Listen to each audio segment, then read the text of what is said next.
Good afternoon, everyone. On behalf of Alan Broadbent, the chair of our board, and the board and staff at IMFG, I'm delighted to welcome you here today to our session on engagement to action, improving policy outcomes through better consultation. My name is Enid Slack, and I'm the director of the Institute on Municipal Finance and Governance at the Munk School of Global Affairs and Public Policy. Before we begin, I wish to acknowledge this land on which the University of Toronto operates. For thousands of years, it has been the traditional land of the Huron-Wendat, the Seneca, and most recently the Mississaugas of the Credit River. Today, this meeting place is still the home to many Indigenous people from across Turtle Island, and we are grateful to have the opportunity to work on this land. I would like to start by thanking the sponsors of the Institute, Havana Capital, Maytree, the Province of Ontario, the City of Toronto, the Region of Halton, and the Region of York. I would also like to thank our team here at IMFG who made this event happen today, Thomas Hatchard and Ahmad Kawaji. I would also like to thank Kate Nelicher, who's sitting in the front here. Kate was last year's recipient of one of our graduate fellowship awards, the Blanche and Sandy Van Ginkel Fellowship in Municipal Finance and Governance. Kate helped to put together this event today. It was her idea to do it, and she helped us organize the event.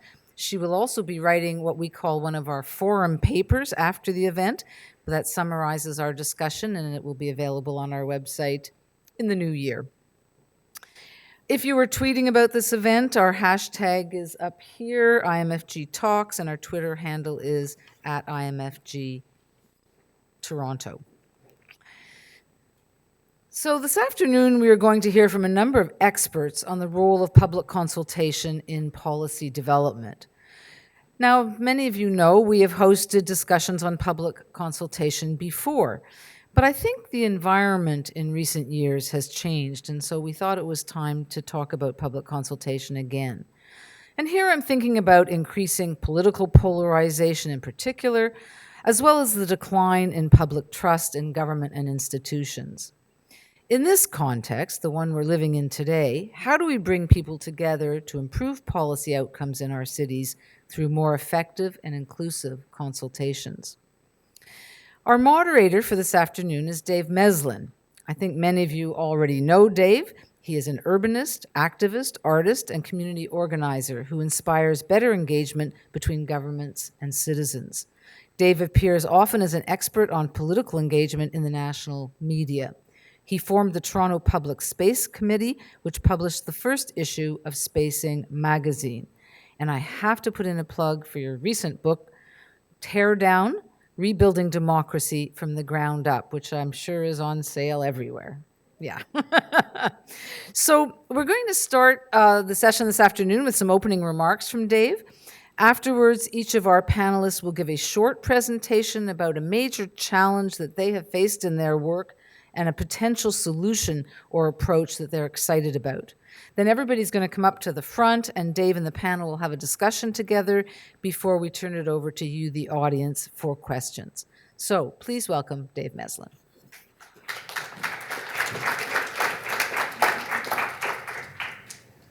Thanks so much for coming out today. I'm really excited about this topic. Bringing people together in thoughtful dialogue. This is not something we're seeing a lot in politics, from south of the border to Brexit to our recent federal election. Thoughtful dialogue is not how many of us would characterize our political ecosystems right now.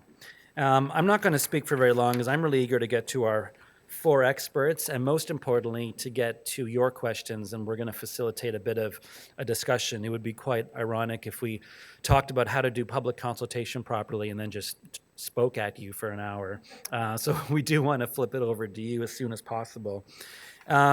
Just a few quick thoughts on the topic, though. I think one question we need to really be honest with and kind of tackle head on is, do we believe in the value of collective wisdom? I think a lot of us don't. I think the general public right now has a lot of cynicism towards themselves and towards their own neighbors, towards each other. We look at things like Brexit, which was a referendum. We look at people like Donald Trump, who was elected. And I think a lot of people are actually thinking inside, whether they want to admit it or not, should we be trusting people with anything? Maybe it would be better if we just had really strong top-down leadership from someone less like Trump. I know that a lot of politicians don't believe in the value of consultation. I know a lot of urban planners don't believe in it. They do it because it's legislated and because they worry about the optics of not doing it. But in their hearts, I hear terminology like CAVE or STP. CAVE is Citizens Against Virtually Everything. STP is the same 10 people. And this is the kind of language that, planners will use behind closed doors about, we have to do a consultation, but you know who's going to show up. And there's a lot of negative perceptions, and some of it is valid and grounded in truth, and we need to ask ourselves why. And then I did some really fun research in my book about all the ways in which we set up our municipal systems, in particularly, in a way that guarantees that no one wants to participate, or if someone dared show up, that they would never come back. And our own City Hall in Toronto, I think, is guilty of this in so many ways. And I'll give you two really quick examples. I see some of you are drinking water. Hands up if you're drinking water. I saw some glasses. That's great. We've got water here. It's nice to drink water. It's an important thing for mammals to do. And if you go to a city council meeting and you might have to wait, 8 hours because there's no timed items, and your item might show up at 10 or 3 or 5, you're not allowed to drink. You're not allowed to bring in any food or beverages into this room, where you're also not allowed to debut at all. Or there's no place to charge your phone. It's like someone made a list of everything that would make that room convenient and comfortable, and then they just did the opposite. And when you enter the building, someone's going to check your bag. They're going to stick a little flashlight and this little device. It's like a little stick with a light on it to see if you've brought anything dangerous, which is absurd because all the data shows that no one has ever brought anything dangerous into a municipal legislature. It just doesn't happen. It's not a thing. No one's attacking city halls. In fact, the only cases of violence towards municipal buildings is councillors trying to kill each other. Sadly, they've done it successfully on occasion, including Harvey Milk. So it's kind of a joke and kind of like, no, this is serious. Like, we're not a threat. Some of you are. The other group that tends to sometimes cause violence in any workplace is, of course, the workers. This happens. People get really angry about their workplace and take it out on their managers. Yet the two groups whose bags they're not checking at City Hall are the people who work there and the councillors, who are more statistically likely to try and hurt each other than any of us. But whose bag will they check when you arrive? Yours. They'll open up your purse, look through your personal items with a flashlight. Again, guaranteed to make people feel uncomfortable, especially those from marginalized communities who have a long history of having a certain type of relationship with law enforcement. Lastly, we're stuck in a political culture where everything has become polarized and everything is discussed in the context of a fight, some kind of military battle. So people don't come together to talk, they come together to win. And we do this all the way from the very top, where our legislature is literally designed as a hostile environment with two groups on two sides of the room facing each other like two mobs. And the second group is called not the deliberation or the proposition, but the opposition. They're there to oppose, to fight until they eventually win. And of course, we do this even all the way in high school, where we assume that the students' council isn't a group of randomly selected introverts who come together to talk about the school, but it's a group that comes out of a fight, out of an election. And there's even a president, too, the greatest leader in the high school.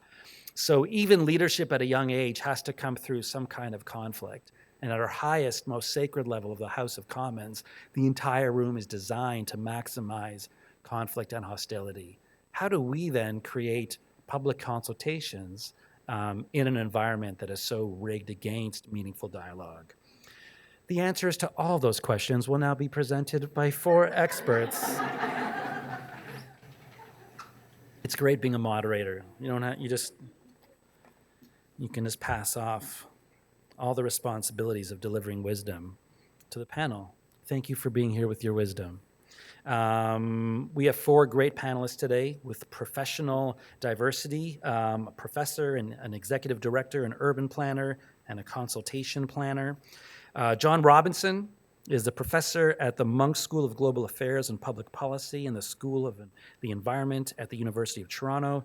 He's also an adjunct professor at the Copenhagen Business School and 2019 a visiting professor at Utrecht University, where I've been. I biked through there once. Beautiful town. At U of T, he's presidential advisor on the environment, climate change, and sustainability. We also have Lindsay Kretschmer, whose spirit name is Swooping Hawk.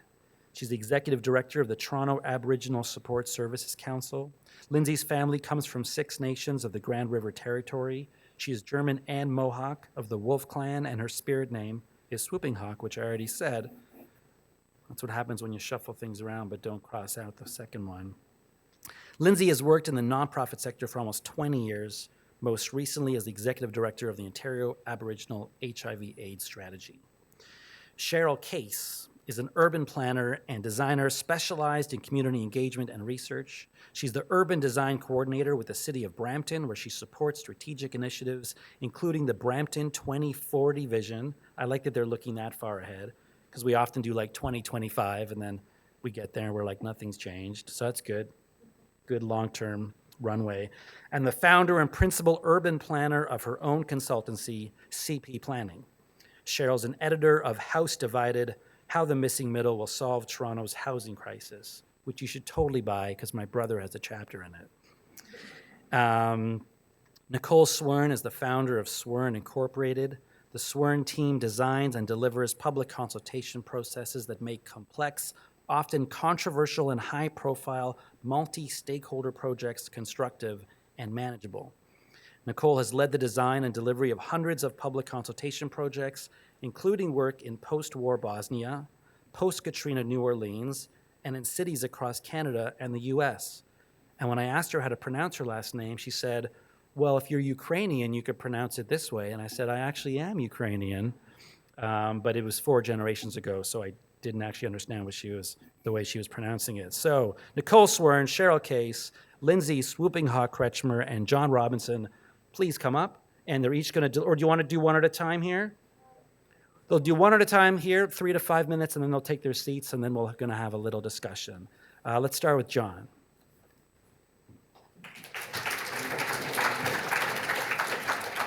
Thanks, Dave. Asking an academic to talk for 5 minutes is torture, just so you know, but I'm going to try to accede to that request. I spent much of my career, I have spent much of my career doing what we call participatory backcasting, which is basically working with citizens, stakeholders, on thinking about what kind of city they want to live in and how to get there from here. That's what we've been doing. Usually focusing on the urban scale. And we've learned a few lessons in trying to do that over the decades. To summarize, it's really about building trust and addressing questions that are interesting to the participants. So that's kind of my whole talk. So if nothing else survives, those are the 2 key points. But I want to elaborate a little bit about that. For me, the goal is how do we combine expert knowledge of various kinds, which isn't, of course, only in the academy, but is found scattered throughout society, with public perceptions, values, attitudes, and beliefs in dialogue processes that give rise to some kind of emergent understanding of the issue. In other words, people come out of the experience with somewhat different views than they had coming in. There's something going on in the process that leads to some emergent kind of views, understandings, ideas, and so on. So how do we create processes of that kind? The key problem for us as academics is we're not typically trained in this at all. We're trained in quite the opposite way of dealing with the public, which is we see the world as a source of data for our work. So we extract data from the world, and then we do something with it, and we publish it in places that are only accessible to other academics. And maybe the public is a secondary audience. You know, we might do a policy brief or something like that. but our fundamental approach is extractive, and that's how we're trained. So to do what we have to do in order to achieve the goal I just outlined is to learn how to take a different approach, how to do something quite different, and a big part of that is giving up control.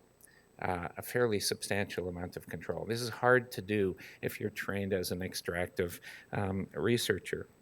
So given that, sometimes called transdisciplinary co-production of knowledge, where transdisciplinary just means both interdisciplinary but also involving non-academic partners as key partners in the whole process. Co-production of knowledge just means it doesn't all come from us. It's actually a process of creating knowledge that is based on many different sources.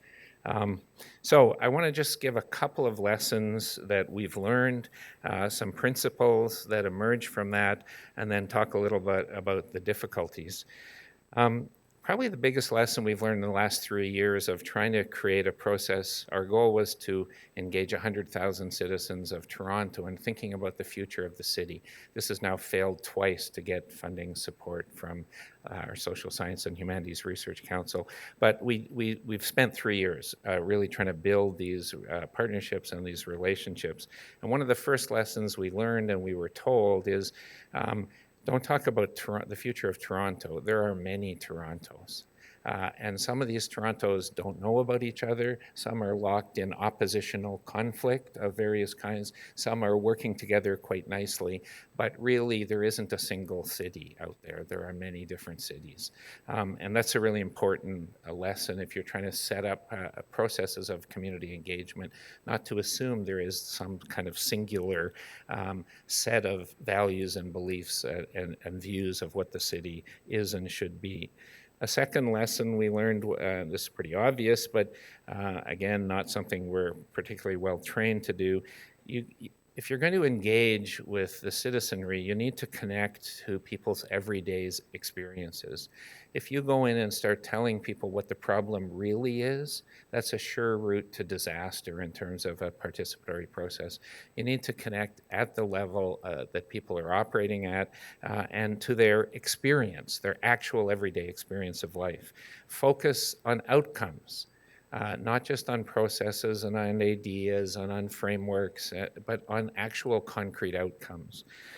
Recognize the many barriers that exist to community engagement, where people who you might want to talk to don't have the time, they can't afford to get where you're going to get. The meetings are often in fairly inaccessible and expensive places.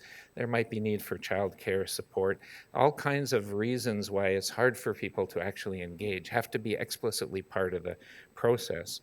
Working with and through trusted intermediaries. If you're going to involve 100,000 citizens, you're going to be dealing with many, many Torontos, and you can't just parachute into the Syrian-Canadian community and say, trust us and come and work with us. That's not going to work. So you need to find the trusted intermediaries that are already out there and working with these communities that you can work with and through, which means building relations of trust with those trusted intermediaries as well. And really crucially, recognize the already existing agenda of the partners you're trying to engage with. We know there's a lot of literature that shows information doesn't change behavior. We all know this information deficit model doesn't work. And so what we find is the more educated people are, the more polarized they actually become on any particular issue. So the pre-existing agenda is what's driving that process. You really need to be able to speak to what people care about and want to do in some kind of very tangible way if you want to engage them. So given those kinds of lessons, we've come up with a few principles, just ways of summarizing things. I like thinking of engagement as involving the principle of no net increase and mutual benefit. No net increase means everybody's too busy to breathe and they don't have time to come and join your process. So you have to design things in such a way that there's no net increase for them in effort and work. It has to be something that actually is already interesting to them, that connects to their agenda. So mutual benefit expresses that component as well. What you want to do is a process that when people leave it, their pre-existing agenda has actually been enhanced. This working with you doesn't just benefit the group, us, it actually benefits them in some kind of tangible way. Where's that intersection set between our agenda and the agenda of people we want to work with so that each of us benefit from that in some kind of direct way? That's incredibly powerful if you can do it. It takes a lot of time and effort, but it works really well, I think. Piggybacking, a principle of piggybacking. Find processes, instead of trying to create a new process of engagement, find an existing process that's already going on and piggyback on that and say, we can add a research layer perhaps to what you're already doing. We can compare to what else is going on. We can add some capacity building capability, maybe some resources to your process, and so on. Inclusive governance, build the community, budgets for engagement and capacity building, build that right into the project.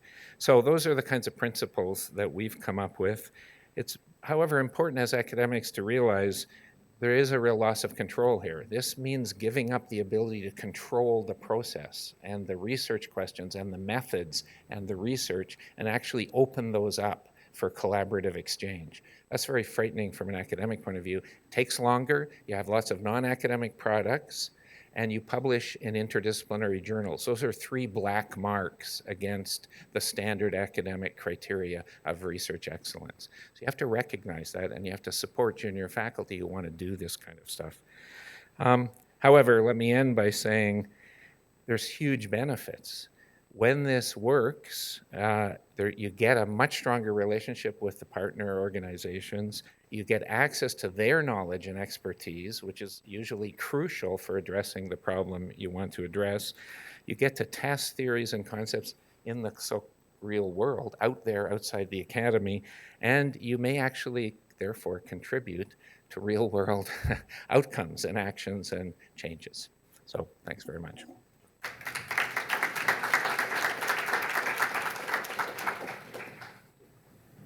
Hello, how are you? Sego, my name is Lindsay Swooping Hawk, as I've been introduced several times. So I'm coming from an Indigenous perspective, which is, I think, a unique perspective when we consider what consultations look like in the context of our worldviews. I'm of mixed ancestry. My father's Mohawk, my mother's German, and so I grew up with 2 very different worldviews. The German side of my family, as a small child, I was taught from an early age, you grow up to become successful, and in order to do that, you need to be at the top of the food chain. You have to be the fastest, the smartest, and the best in order to achieve success in this life. On the Indigenous side of that worldview, it wasn't about me being at the top of the food chain, or me being successful, or overriding others to get to where I needed to go. It was actually about being part of a greater collective. It wasn't about how fast you could be, how great you could be. It was about how you, as a single individual, are part of a greater whole, and how you work in unison as a small part of a bigger picture than yourself. And it's actually much greater than yourself. And I have spent the last 20 years of my career trying to embody that through my work. The work that I do isn't about how great I can be, how successful or smart or fast compared to my peers, because my success is only as great as that of the health of the communities that I serve. It's about the collective responsibility. And so when I think about this concept of consultation, it's not about who's smarter. It's not about who's faster, who's brighter, who's greater. As Chief Jacob Thomas once said, when you bring many minds to one table, nobody's smarter than the other. Everybody has something that can be shared. And when you bring those different minds to one table, you have an even greater outcome than what you would have had you worked alone. Being part of the collective is really important. Better still is knowing your audience, knowing your community, knowing where you're stepping into, knowing when to take space and when not to. And also, I think if folks can't deliver, then don't dazzle. A very notorious outcome for Indigenous communities, and has been so for hundreds of years, is folks will come in and say, we want to help you fix the thing. We're gonna sit with you. We're gonna listen to you. We're gonna collect information about what you would like to see. And then the sort of notion of self-determination emerges, and we're led to believe that the conversations that will be had will actually lead to tangible change. Tangible change making, things that you can touch, see, feel, things that are real. Sometimes that's simply not the case because the words that were heard are not the words that end up being actioned. We have strategies for strategies. Governments love strategies. I have a shelf. I'm a collector, actually. I've become a bit of it's a strange hobby. I have strategies based on the city's Toronto poverty reduction strategy. I have the Journey Together strategy from the province. I have the Missing and Murdered. I have a ton of documents on my shelf, but they won't mean anything if we can't move from that place of collecting information to action. And the way to do that, in my mind, is to stop over-consulting. That's the first step. To develop real relationships, that's the tough one. That's the part where we have to step away from the roles that we've been taught through our professional conduct. You spent, probably like I did, a lot of time being taught a certain way, and you have to unlearn in order to relearn how to do things differently. I mean, stepping outside of our comfort zone in order to go into places that you wouldn't ordinarily. So if your common process is to say, this is the way we do the consultation, this is the construct and mechanism, this is the process, change all that. Color outside of the lines a little. Color outside of the lines in order to think differently about how you're consulting. If you're going to go and consult with a group of Indigenous youth, and you have a process that you've mapped out that you think has worked because it's worked in other cases, then you don't know that audience. You don't know that you're being paid to walk into that room to do the consultation. And if you're not paying them, then don't expect them to show up. You get what you pay for. And the truth is, you can't afford elders, you can't afford to pay folks for their time. While we're being paid for our time to go into these spaces to ask those questions, we owe it to people to do better. We owe it to ourselves to be better and to be a little bit uncomfortable. I had a boss once who said, you need to be uncomfortable in order to grow. Now, he wasn't my favorite boss. And so every time he said that, it was like nails on a chalkboard for me. I was like, don't say that again. Please don't say it. And in hindsight, 10 years in retrospect, I can appreciate what he meant and why. Because I was really uncomfortable did I do my best growing. And so in order to enter spaces and to do meaningful consultations, you have to be sometimes a little uncomfortable, a little unconventional, and you do have to color outside of the lines. You might want to also consider your audience in terms of, are you going into a racialized community? Are you going into a community that's impoverished? Are you coming into it with any level of privilege that folks might easily read from you? And if so, it might be good to sort of modify and adapt accordingly. I actually grew up in priority neighborhoods, so I can walk into those spaces with a degree of authenticity that I'm very thankful for in some ways because I understand firsthand what it's like to navigate those kinds of spaces. I actually find these kinds of spaces, even 20 years after my career's been in motion, very uncomfortable still. You're all staring at me, and there's a moment of uncomfortableness that comes with that. But I think back to that boss and what he said, I have to be uncomfortable. It's got to be something where you think about how to co-develop too. I think when we say, we want to hear this thing, we want you to come up with a solution, but then we're not actually going to co-develop real solutions. We're just going to do the thing we wanted to do our way. That's not authentic. People will lose trust. People lose faith very quickly. There's such a thing as over-consulting. There's also such a thing as under-consulting. I like what my colleague said about the STP, the same 10 people. That's fantastic. That is so common for Native community. We just held a consultation last week, actually, where we had 6 people show up who come to every single one of our consultations and have for years. And those same 10 people are the most vocal. And so we are really cognizant of that. So we try to construct spaces that create space for other voices to emerge. We try to evaluate the ways in which we're promoting consultations and the ways in which we're outreaching and engaging, even to our own communities where there is a level of trust there that we're very fortunate to have in many cases.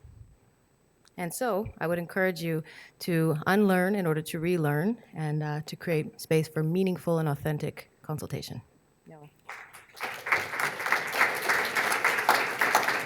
I want to first of all thank the University of Toronto for again making space for a conversation on inclusivity. So jumping into my presentation, I'll be talking about a human rights approach to urban planning. So I guess off the bat, acknowledge the fact that I'm 24 years old and I'm on this panel. I think that speaks to the fact that there's a gap in the industry right? If a 24-year-old, when I started my work, I was 22, or 22, yeah, I was 22. For a 22-year-old to emerge in this space means there is a huge need for change. And I'm very thankful that I'm able to take space and to provide leadership in what I'm describing as a human rights approach to planning. So City Planning is an urban planning firm that specializes in urban planning and planning with the public for the public. So as Lindsay described, it is often planning is often a practice where we listen and we selectively choose what to include in the plan. And oftentimes the scope in terms of what the community is actually involved in providing feedback on and seeing results for is very small. It actually does not reflect the scope that the community would benefit from actually having their input on and seeing results. So city planning focuses on actually flipping that and by really centering on building relationships between people, institutions, and land. And I can explain a little bit what that looks like in the next slide when I describe a human rights approach to urban planning. So the goal of a human rights approach to urban planning is to ensure that everybody has able to have their needs met without discrimination due to age, gender, marital status, etc. This is actually in reference to the Ontario Human Rights Commission, which describes human rights and the different grounds that are protected. And here's a list of all the groups. So you can imagine, for example, a young person today who is coming out of school, perhaps with debt, is in a very different situation than someone who is maybe in their 40s, has had 20 long years of good, stable income in a very different housing and job market. Also, if you're single versus if you are married, you have a very different financial experience. Talking about examples of discrimination within urban planning, there's three key types. The first type is the direct form of discrimination. So this is where the land itself is zoned explicitly, describing who may or may not be able to live on that land, and only recently was that type of zoning prohibited. And this was in 1971, actually. In Toronto, there was a case where 4 women were fined by the city for living on land that was zoned for families. And you can imagine why would 4 women live together on a piece of property? It's because women were paid less, much like we see today, where women are not respected and treated as equal members of society. This was a case in 1971, so women would live together, share rent, but then be in a situation where they'd actually be fined by the city. And that was made illegal eventually in the 80s.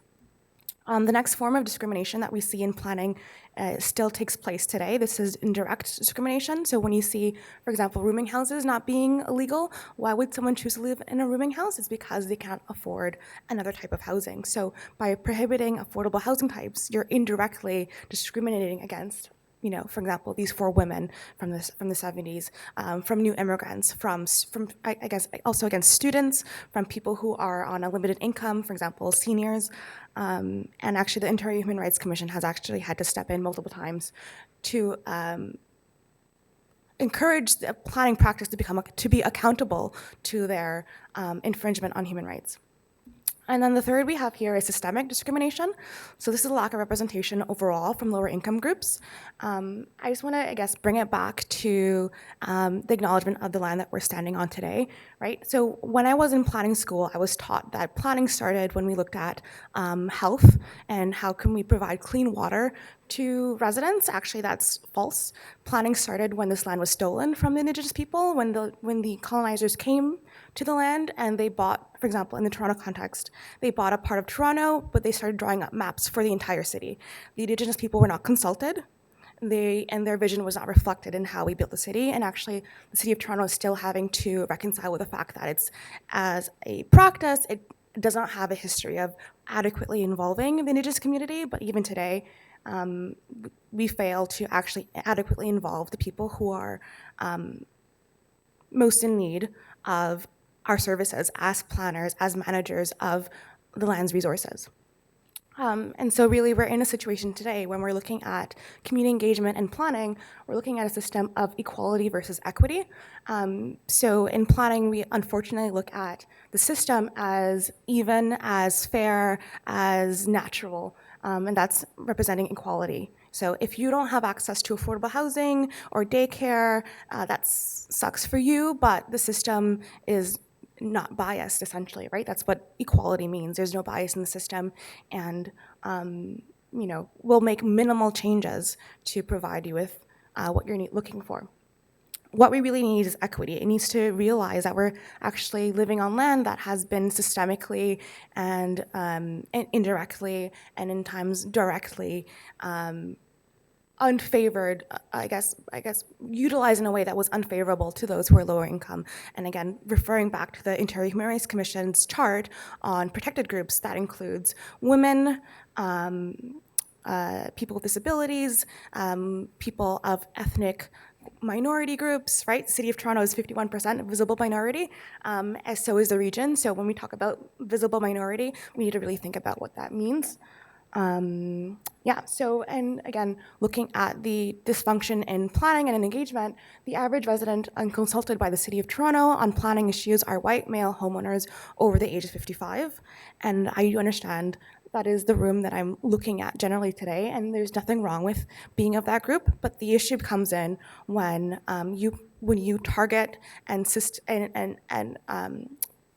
conduct consultation that only attracts this demographic. You're less likely to get members of society who will voice their interest in affordable housing. Actually, I've been in I will never forget the day that I was in a consultation in Weston and Lawrence, where it's a very low-income neighborhood, and all the attendees, seem to be homeowners, and I got the whiff of that because they were talking about parking, traffic, and many people said they don't want affordable housing in the neighborhood, even though none was opposed. And the unfortunate thing is, actually, there was a woman there with a stroller with her child who wanted to talk about affordable housing and childcare. And because the system was not built for her, everybody else spoke first.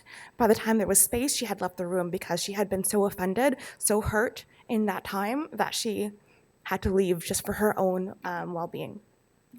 So again, speaking about the struggles that I face as a planner, as a young planner, I'm dealing with a system that that is in need of a lot of support in terms of practicing its the values that it likes to preach. It likes to preach inclusivity, but you don't see that actually in practice. Just as one example, the City of Toronto, again, 51% visible minority. The planning institutions that we see today are not of that demographic. If anything, it's maybe closer to 80% white, right? And the City of Toronto, again, is 51% visible minority. The region, again, 51% visible minority. But then also, speaking again to Lindsay's point on over-consultation, typically speaking, from my view of, and actually when I speak to community members, the way that they look at, the way that they perceive, the way that the city and many institutions are engaging them, they're really sticking to the bottom rungs of this ladder. It's either manipulation, where they'll kind of say the things that they want to hear, but then they'll go out and do their own thing. They're just looking for your buy-in. They'll get to therapy, which is where they'll try to convert you to their side, but they're really not looking to move to your side, or informing, which is like, come here and listen to us talk about the thing we're going to do to your neighborhood or in your neighborhood. And so in my work, I really focus on trying to achieve the two highest levels of power, which is delegated power and partnership. And so the ways that I do that is that I engage communities in the co-production of the strategies that I launch. So that includes co-writing grants, bringing partners together so we can coordinate on an approach for the neighborhood, employing members of the community, and then also, I've been involved in a number of conversations where I actually am working on grants where it's all citizen control, where actually we write the grant and it's majority led by the community.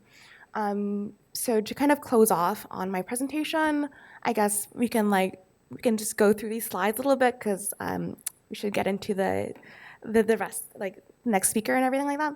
So this is my first project that I did last year, funded by these people, community partners, lower income groups like women's shelters, etc., and putting community first. That was an amazing time. Yeah. Yeah, I think we can just end it here. So thank you. I don't want to go on too long. Hi, thanks very much for the invitation. Kate for having the idea and for IMFG having the confidence to go with it. Dave already introduced me, Nicole Swern, and for 15 years, I've been working with our little team at Swern to help governments and public agencies connect to the communities they serve. So what's important about our role is that we don't work for the private sector, we only work for public actors, and we never advocate for the outcomes, the policy outcomes of the projects that we work on. We're there to design and steward defensible decision-making processes, and defensible in the eyes of the participants in that process, all of the participants. So I'm not sure that I'm an expert. It's very difficult to be an expert in this field, but I can speak to you about what we've learned based on 15 years of work and about 300 projects. You can read the paper every day and learn something new about how this is unfolding. So I have one slide. I'm just going to walk through how we conceive of a challenge, how we think about the solution, and the outcome that we think we collectively achieve. So challenge, it was right in the title of the talk panel today. Governments and communities don't trust in the capacity of the other. So when we think about how to address this challenge, we think it's incumbent on governments to make the first move. Their mandate is to serve the public interest. And as a result, they have to work to identify the public interest at any particular point in time. And what's important is that there isn't one public interest. We know that. There are always multiple interests, and those interests are always pulling and pushing based on the resources they have, access to power, their different priorities, values, et cetera. And so the relationships between these interests are always in flux. And the government's job is to identify, recognize, and constantly keep their finger on the pulse and constantly engage with the people they're intended to serve in order to understand those relationships of power. And one very easy example of shifting public interest is the women's right to vote. At one point, the way that public interests negotiated themselves meant that women didn't have the right to vote. Today we do. So this relationship between powers and the evolution of the nature of those relationships and who prevails over the other is something that's always in flux, and we see that today on multiple fronts, not only in Toronto, but around the world. So what's the solution? If we've said governments are going to make the first move, then the solution is for governments to trust in the capacity of communities. And from our experience, successful consultation relies on the belief that people are capable of understanding the condition of their own lives. You don't need to tell them what the condition of their life is. You have to believe that people are able to understand the condition of their own lives, and this speaks to the point that John raised about the relationship between technical experts and the other actors. And also that people have the will and the capacity to plan together and can work together to change the conditions for the better. And it also relies on governments being transparent about the many factors that influence decision-making. And if you haven't read Dave Meslin's book, he lays this out pretty clearly about the many, many factors that influence decision-making. And then governments also are required, in order for this to build, for governments to trust in the capacity of communities, government's role is also to act on the advice received. And if not, explain why not. So this is not the case where whatever the public says goes. There are many different factors that influence decision-making. But if you're confident in those factors, then you should also be confident to be transparent in those factors. And collectively, we should come to some common understanding of what makes sense in terms of going forward. And I'll use two examples of tangible outcomes that Lindsay referenced as being critical. So you don't just consult. Getting over the hump to consult, period, is one big important step. But consulting in and of itself is not enough. You have to demonstrate what you've done with the feedback received. And so I'll use two great examples from our experience. So 2008, the TDSB was facing a real budget crunch. and it decided that it didn't have the budget to keep pools open in schools. That's over 70 schools that were going to lose their pools. And we had moms and kids in bathing suits and swim goggles showing up at committee and standing on the street and expressing their discontent with this risk that their pools were going to close. In their wisdom, the TDSB and their land and real estate company, the Toronto Lands Corporation, set up a 8-month public consultation process that was open to anybody to participate, to say, if you're interested in trying to think about a way that we can keep pools open in schools, come. And 80 people came to that original conversation over the course of several months. Pool co-captains were assigned to each of those 79 pools. A state of good repair was done for those schools. And ultimately, over 60, I want to say over 70 of the pools remained open, and the increase in use of those pools created the case for the TDSB to keep those pools open. And very quickly, one other example, the Carnegie Library of Pittsburgh had 19 branches. In their budget stresses, decided to close 4. Community reacted, and then ultimately agreed to keep all the branches open, cut the hours of all of them. This move and the transparency from the library increased trust, and as a result, their next referendum turned out that they had 70% support, and those libraries are open and more funded today. So, what's the outcome of this? Communities increased their level of trust in the capacity of governments, resulting in pragmatic, informed advice, shared by communities with governments, better, more sustainable, and more supported policy outcomes, and community leaders emerge. And with this approach, legitimacy is not assumed and asserted by governments, but earned and conferred onto the governments by the public they serve. That's what we've learned.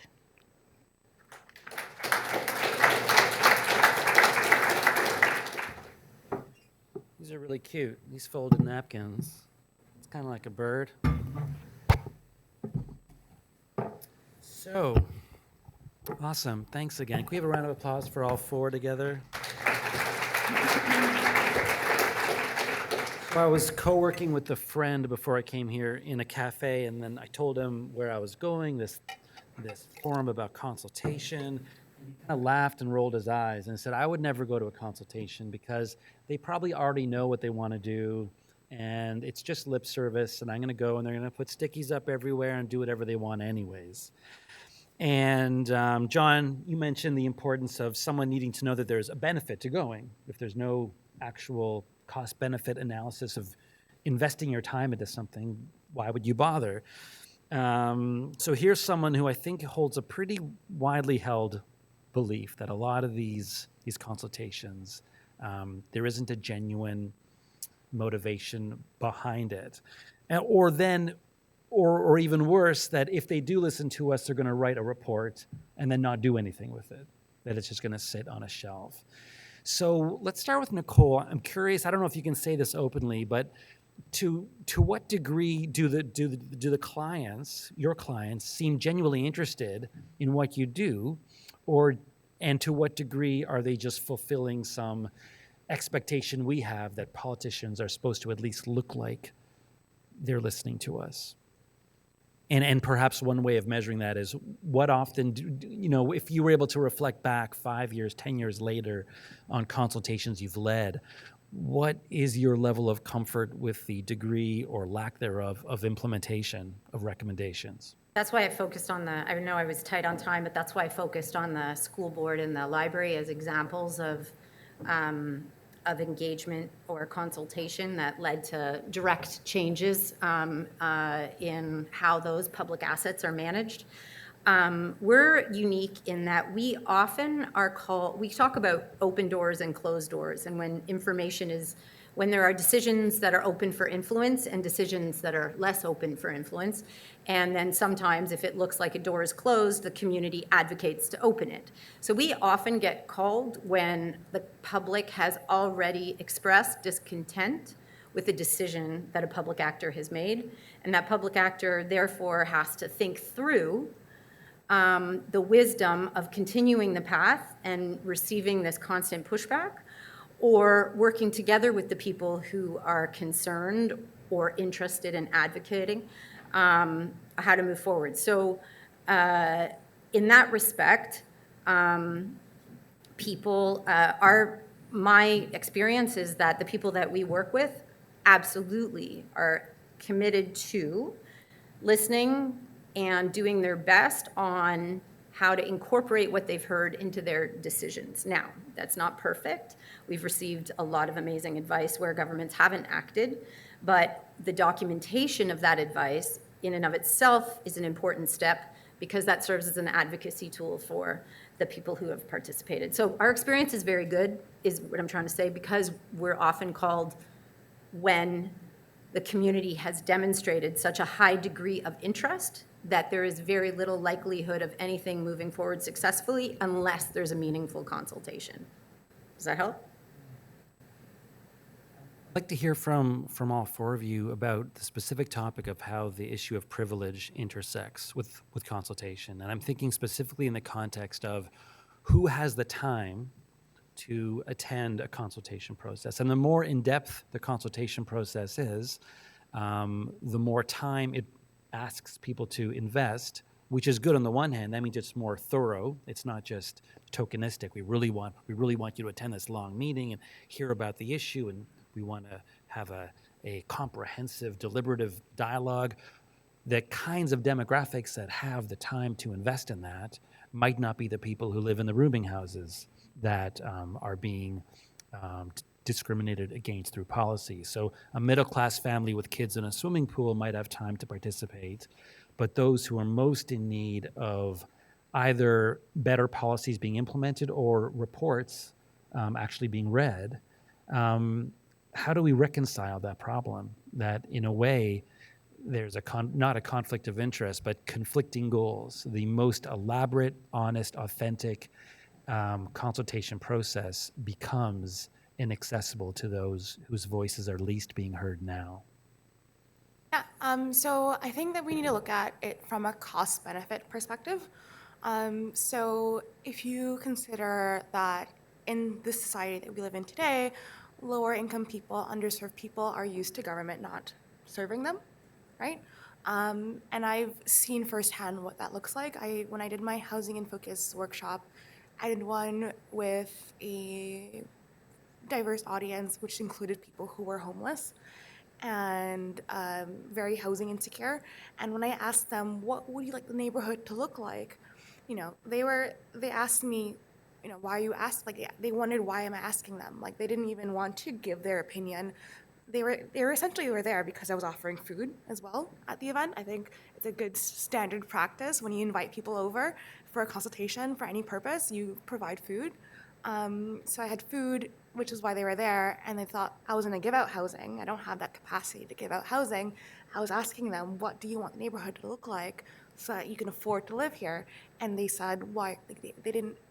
I had to get over the hurdle of even letting them feel comfortable to share their opinion. So I think that's part of it. Like the culture of engagement in the city needs to really be reformed so that it reflects the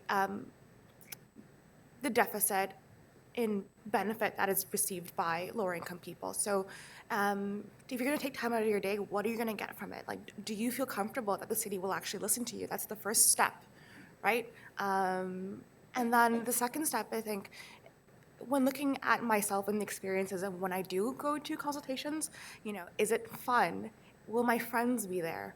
Right? So if you're lower income, there's a culture where, you know, lower income people are not under the impression that they'll be listened to, and then also they under the impression that their friends and their community members won't be there. Why would they go? I think extending on Cheryl's point that there are folks that you probably want to reach that may not turn out for these consultations. More and more, and certainly increasingly in my work, we're seeing opportunities where governments are downloading the responsibility of consulting to the local coalitions like the one that I work for. There are 32 Indigenous coalitions across the country like the one I work for. Mine in particular is made up of 18 different Native social serving non-for-profits. These are all Native-led organizations. Their executive directors are the players that sit at my table, so as you can imagine, they have a lot of reach geographically across the city and beyond throughout Ontario. it's smart to come to my shop to say, hey, we want to do a consultation in, let's say, the west end of Toronto, where there are 3 housing players that are native in nature, because we already plugged in. The sort of delegating of responsibility to communities directly, to have community-controlled opportunity for consultation, whereby those that are doing the consultations are actual participants or observers versus the ones that are holding the power, because you may miss folks. Chances are that the ones that aren't showing up and that will show up because they know that it's led by their own communities. So if you're doing something with resident engagement, for example, go to the local residents committee or whatever construct they have or mechanism and leverage those folks, because those are the experts. Truthfully, those are the experts. They're plugged in. They don't need flyers. They don't need social media. Word of mouth travels very fast among those you know and trust in community. And community notions of community can be quite small as well. So I think it's important not to be a hero and to transfer the responsibility to communities directly to lead their own self-determined outcomes. Yeah, I would second what Cheryll and Lindsay have both said. You've got to provide the resources for people to be able to participate. If they need childcare, you have to provide childcare. If they need food, you have to provide food. If they need time in some kind of way to fit into their life, you have to schedule things appropriately for that. So it's not just about holding a meeting and expecting people to come. It's about thinking about who the audience could be and what they need to be able to participate. I also think go with the intermediaries. Find the groups that are already out there, that are already in the community, that are already working with people. Don't just say, come to my store. But I'd like to say a third thing, which is the implicit assumption here seems to be this is about the city or some level of government running the process. And I'm not sure that's actually what we need to be thinking about. It's not just about how do we get, will the city listen to us, kind of. There are groups out there already doing a ton of the stuff that we're talking about. We're talking about transforming society in a sustainable direction. That means that there's a ton of things that need to be done that aren't just government policy, that are about behavior and engagement among groups with themselves and with citizens. So I think it's useful to step back a bit from this assumption that it's all about trying to get City Hall to do things and are they listening or are they not listening. Change is happening out there already, independent of what City Hall is doing. And I think what in some ways it's the other way around. How does the city engage with groups and processes that are already involved in making changes in their lives and in other processes? Where is the role of business, especially say small business, in all of this? They're obviously an agent of change in the world. They need to be part of this process. So it's not just all about how do we influence government. It's about how government can engage in this larger arena of fundamental societal transition. I think that's kind of abstract maybe, but I think it helps to reframe the issue a little bit. I just have a quick example that maybe builds on what's been said. So something like the review on the roots of youth violence was a very important piece of work that Roy McMurtry and Alvin Curling headed up in 2005, and was one of our first projects. And in that case, I wasn't a youth and I wasn't experiencing violence, but we did know how to connect with service providers, community service providers in 9 communities across the province, and then paid youth who those community service providers identified to then in turn consult the youth wherever they thought that was appropriate. So they went to community centers, they went to malls, they went to wherever those youth in those communities in these 9 geographic areas across the province were. And when we submitted the report at the time, I remember the reaction from the province was, well, I'm not sure why we need any other, I don't know why we need any other advice. I mean, it was outstanding what these young people said. And so this is where the connection between what you heard from the consultation and what happens in terms of policy and tangible outcome is so critical, so that governments would be able to trace back to honor the contribution that these people made to what kinds of changes, policy changes, unfolded as a result. So you have to go there exactly as these guys are saying. An interesting thing happened in Regent Park about a year ago when we were talking about the social development plan, and one young woman stood up and said, Nicole, the whole problem with consultation, and this is how nobody's an expert, is that the concept of time. There are plenty of cultures that I know, living and working in Regent Park, where the notion of coming to a meeting at 7, being instructed to talk, and then leaving at 9 just doesn't work. That's not how our community works. You need to come and sit all day, and when an elder feels like talking to you about their point of view, you should be ready to receive it. So just the notion that we have a start and an end in and of itself is challenging. So it's a constant heavy lift to figure out how to learn how to do this better.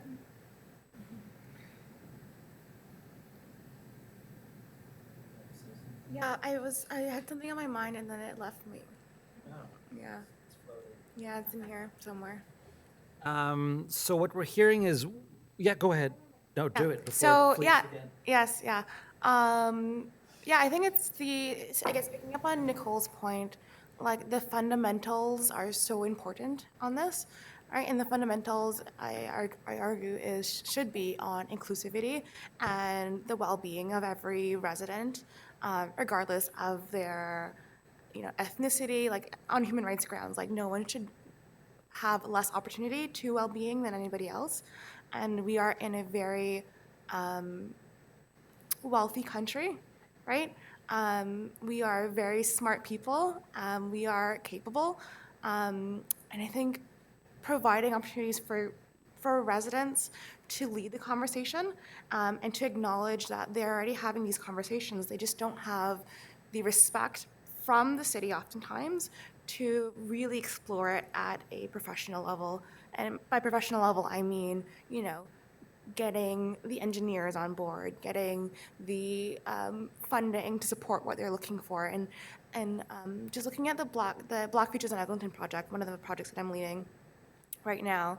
I'm having a bunch of events and consultations happen, but it's not me going out and planning all of them. It's actually I'm setting the framework, and then this community who's actually going in and making the space and leading the conversation.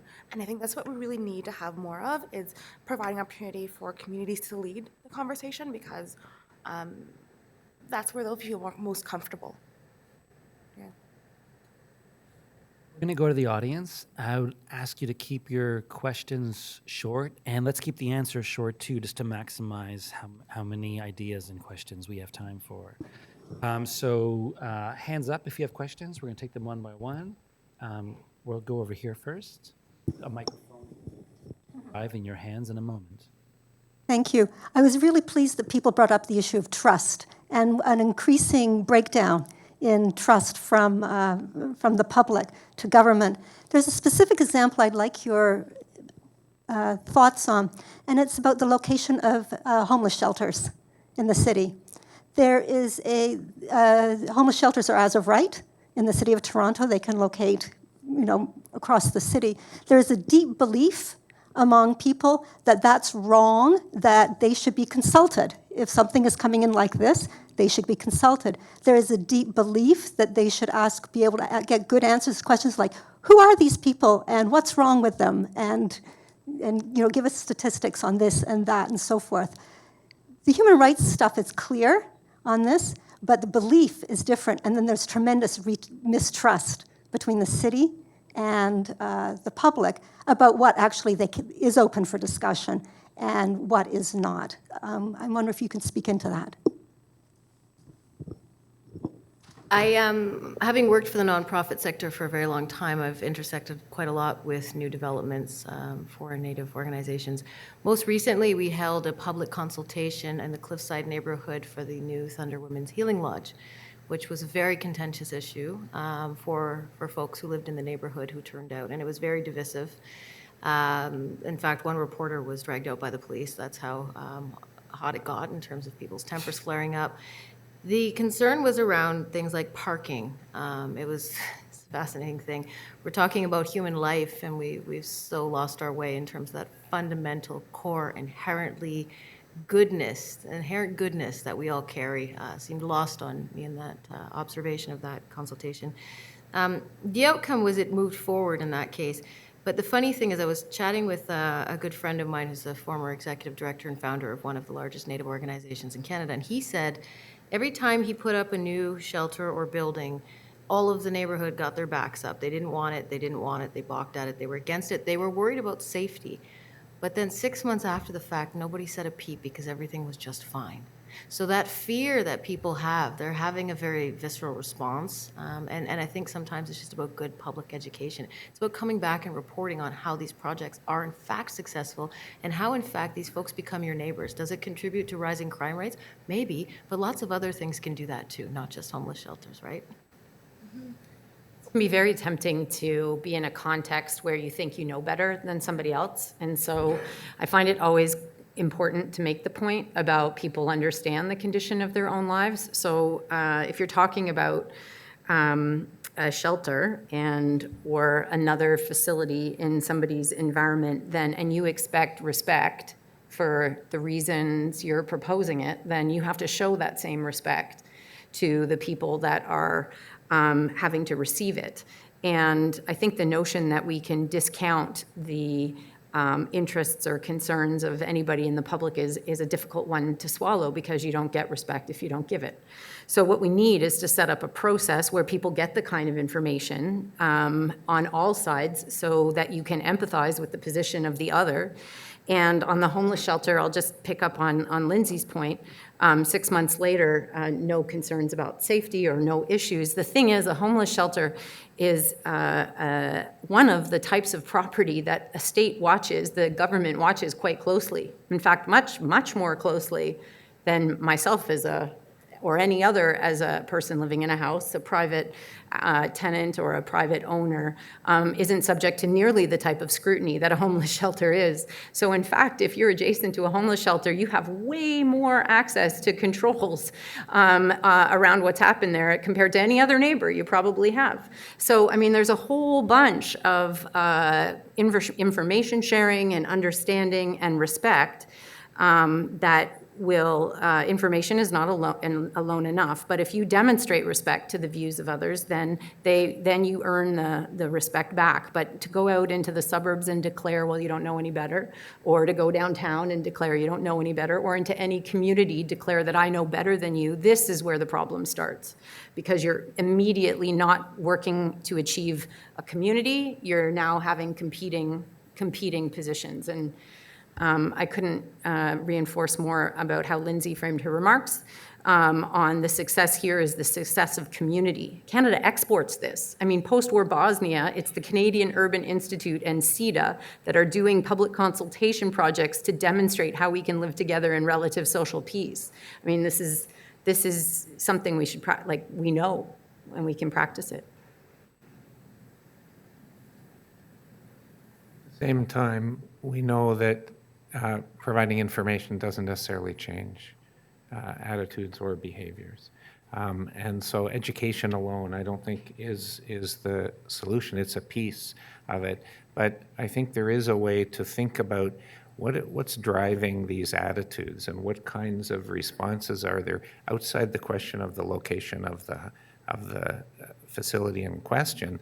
What else is going on in this neighborhood that leads people to have such mistrust and to not listen to these very good arguments about consequences? And sometimes it's issues that are unconnected to the specific question. That's a flashpoint, but it actually reflects a series of other concerns that people have about their neighborhood or about the future or about the way they're being treated. So sometimes stepping back a little bit and saying, what else is going on here? Why is it that this has become such an issue here when it wasn't an issue over here in another year or at another time? There's no guarantee there either, but sometimes it helps, I think, to broaden the frame a little bit and say what other aspects about a response than just simply informing people that they don't really have any reason to be worried when they don't actually believe the people saying that might be helpful. Also, thinking about the alternative to the homeless shelter, right? Like as Lindsay was saying, like if you don't provide the homeless shelter, you might actually produce more crime because people on the streets they'll have more need for health services than otherwise.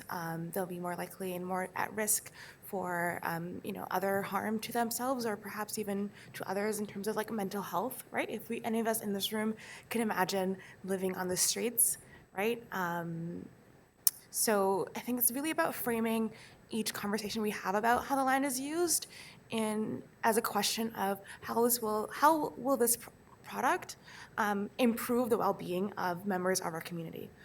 So instead of saying we don't want a homeless shelter, maybe we should say we want transitional housing or supportive housing, right? It's how can we best use the land to support our community? That should be like a fundamental part of our conversation when we talk about land.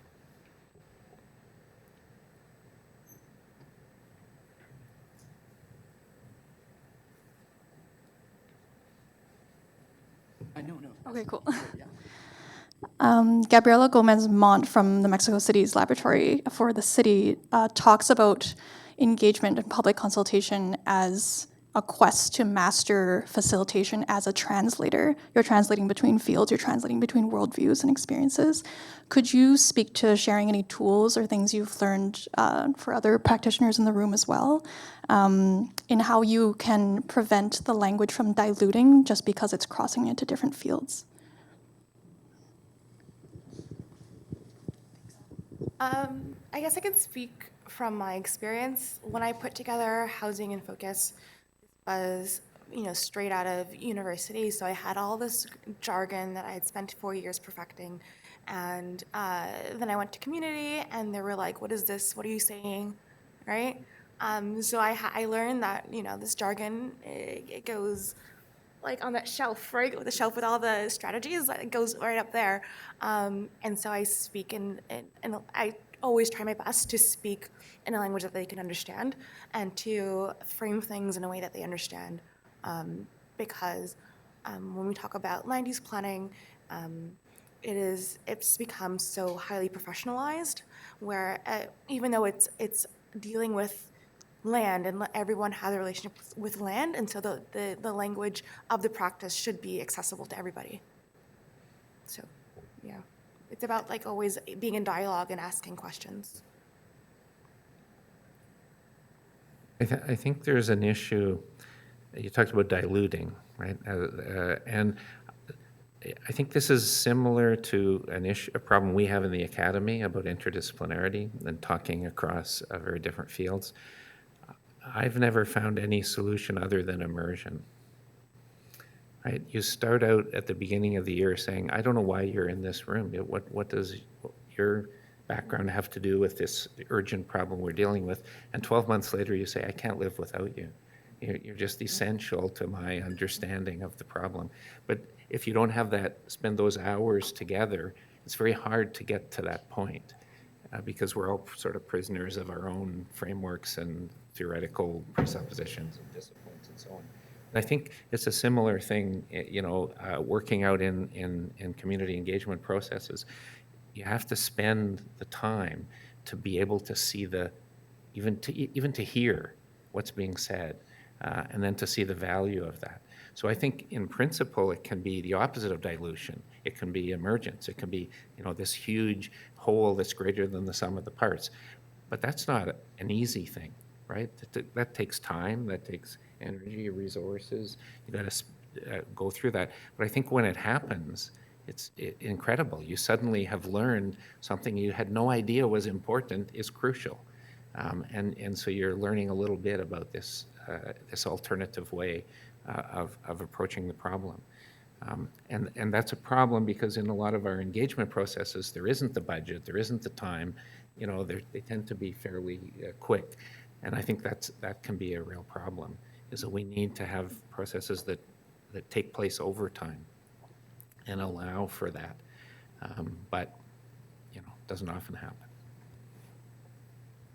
Just to point out one more thing on the worldview piece, I agree to your points, but I also think it's important to contextualize again with your audience. So if, for example, you're consulting a group of women who are survivors of violence, you may not send a man in to do the work, right? So it's always about being mindful, thoughtful, and very purposeful about who you are going to put in front of those that you're going to ask the question of. which is why, again, I want to sort of restate the importance of devolving that responsibility to communities directly themselves wherever possible.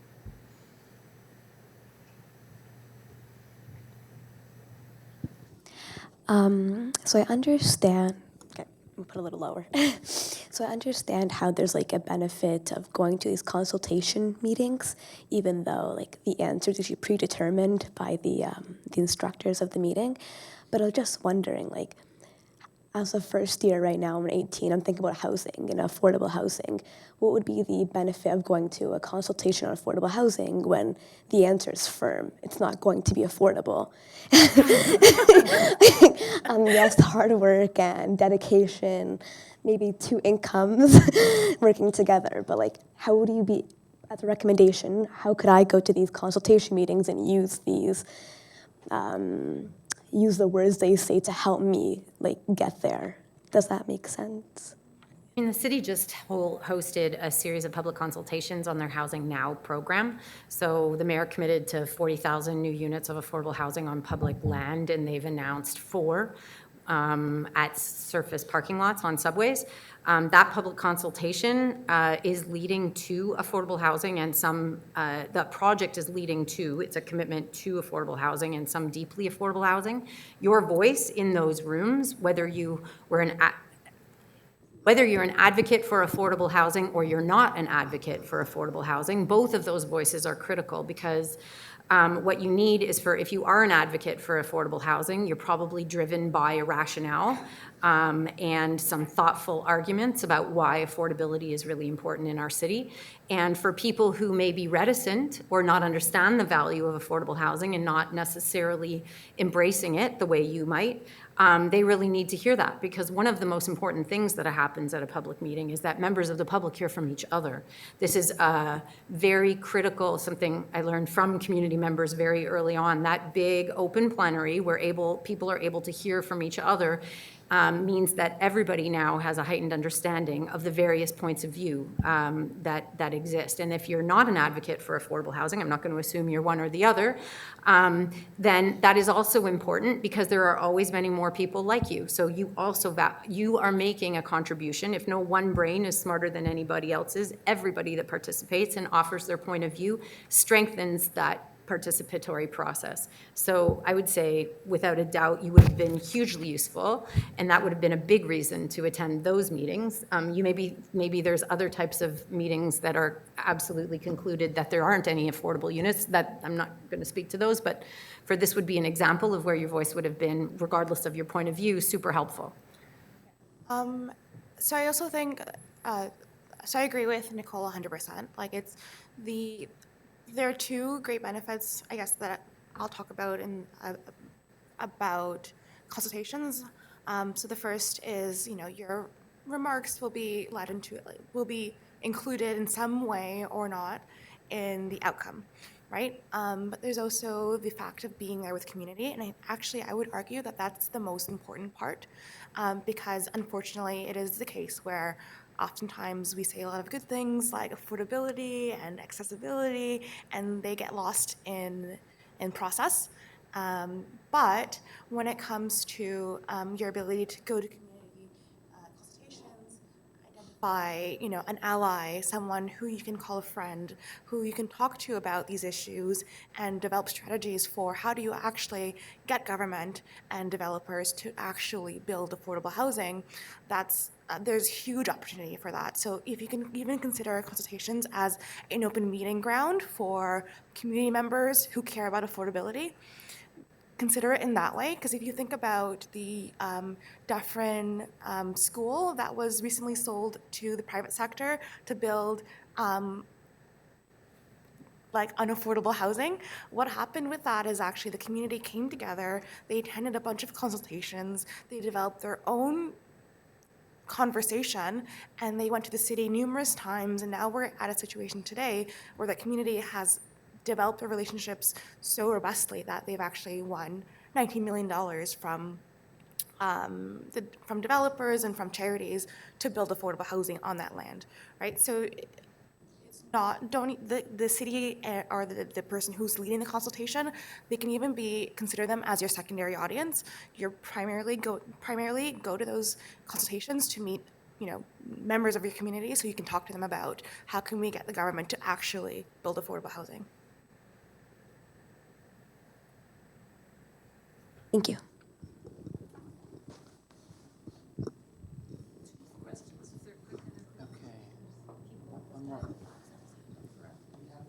We are being unfair to the folks at the back. I will do here. No, it's okay. All right, okay. And then It should be a rather simple one. back.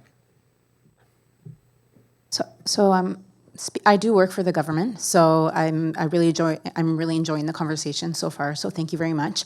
We talk a lot about technology and innovation and how we can use that to engage people. So are you more? I'm just asking the panel. Are you more partial to the kind of old-fashioned way to doing things, getting everyone in the room in a town hall style? To have those discussions and deliberations, or are you really seeing yourselves moving online more or using any more technologies to encourage that participation? And if so, what platforms would you recommend? I think it's Let's make this kind of a lightning round. It's circumstantial, because if you're dealing with folks in the north who don't have internet access, that's not going to be applicable. So again, it's got to be based on geography and a whole host of other factors. But I think social media is a really strong outreach tool to get to folks that you wouldn't ordinarily. We had a hybrid strategy we called the bow tie, which was a combination of high tech and high touch. You need the face-to-face for certain kinds of engagement, but there is an opportunity for much larger engagement through various high-tech approaches with social media or otherwise. But I think it's the combination and fitting them together that is the power point. You need both. Depending on your audience and your topic, and happy to talk to you about my colleague Ian and I. We practice with, he's just in the front row here. Practice with a lot of different platforms. Happy to talk to you about what those would be. But live streaming meetings and having opportunities to participate remotely is pretty much a given these days, and necessary for all the reasons where people can't take the time to come, or for what, but do want to participate. So plenty of people participate online and while we run face-to-face. So you can do one, the other, together, separate. You need it all. Hey, and shameless plug on that question, because we're actually building a platform around policy engagement, so would love to chat with you if you want. But Cheryll, actually, you brought up Bloor Dufferin. I'm really happy you did, because there's obviously a clear place for consultation, but I'm wondering your thoughts about pushing it even further into something like crowdsourcing and actually having people build policy instead of just like giving feedback in this sort of, I'll say, like more old-fashioned or traditional sense. And just wondering, panel, what your thoughts are on crowdsourcing policy. So I suppose that my approach can be considered a crowdsourcing model, because I put a lot of trust into the community, and that includes giving them space to talk to experiment with their policy ideas in a way that is very real. So, for example, Housing in Focus, we talked a lot about, our feelings and what kinds of feelings we would prefer, what feelings do we experience now in terms of our access to housing. And we concluded it with actually a mapping exercise where we drew out what we believed the neighborhood would look like if housing was treated as a human right. And on those maps, you see huge amounts of the neighborhood dedicated to co-op housing, to 4-story missing middle housing, as I described in my book, and mid-rise housing. That was just a little shameless plug for myself.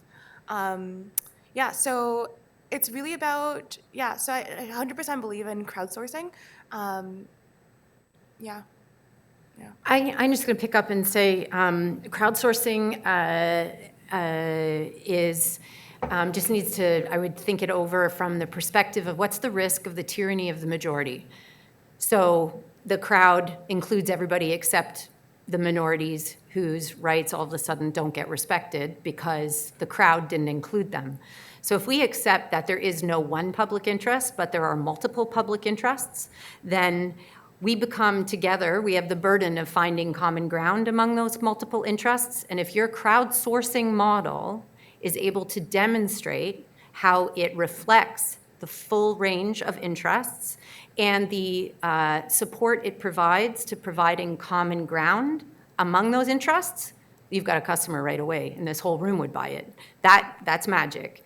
And that's the effort that all of us trying to figure out how to live together is. I mean, that's a tough one. But the crowd, I would seriously reflect on what you do to protect for all interests in that crowdsourcing model, because to prevent the tyranny of the majority. So much, everyone. It's such an important topic, and we're obviously just scratching the surface by spending 90 minutes talking about it, but we're really in a crisis of cynicism right now, and I think hearing your 4 perspectives from such different professional lenses was really helpful. And I'm going to pass it back now to Enid to close things up. And hopefully we're just starting a conversation that'll continue to grow in lots of ways. I'll be writing a 200-page report, by the way, which you can put on your shelf. Well, actually, Kate Nellisher in the front is going to write a summary of the conversation today. I'm just here to say thank you to the panel providing your perspectives on public consultation and how to make it better. And Dave, thank you for moderating today and providing us your perspectives as well. It's a very complex topic, I'm learning. There's no one Toronto, there's no one public interest. It's hard to do consultations well, but I think we've heard about some great successes here today from our panel. So we're going to end on a positive note and say we're actually doing a good job at least some of the time, but there is more to discuss, as Dave said, and hopefully we can continue the conversation. In addition to the forum paper, our event has been webcast today, and it will be available on our website in the next couple of weeks. And that's it. Thank you to the panel, and thank all of you for coming today.